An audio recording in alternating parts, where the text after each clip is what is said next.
नमस्कार सगळ्यांना. दुपारच्या जेवणाच्या चॅनलमध्ये मी तुमचं परत एकदा स्वागत करते. संध्याकाळी आपल्याला काहीतरी खावंसं चटपटीत वाटतं तेव्हा हा एक बेस्ट ऑप्शन आहे. नूडल्स घरच्या घरी बनवायचं अगदी सोपे आहेत बनवायला. त्यासाठी पहिला मी 2 पॅकेट नूडल्स गरम पाण्यामध्ये 10 मिनटं शिजवून घेतलेले आहेत.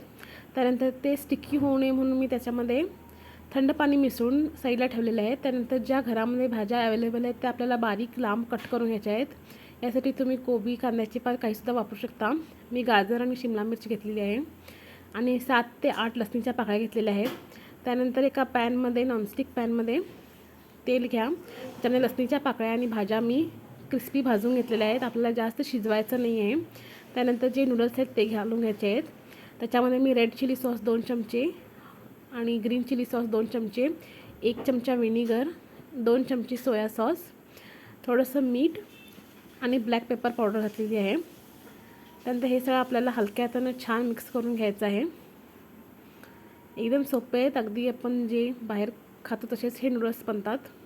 तुम्ही सुद्धा नक्कीच ट्राय करा हे आणि कसे झालेले मला कमेंट करून सांगा. मीठ तुम्हाला चवीपुरतं कसं लागेल तसं ॲड करा. रेसिपी आवडल्यास मला लाईक, शेअर आणि सबस्क्राईब करा. See you in the next video. Bye bye.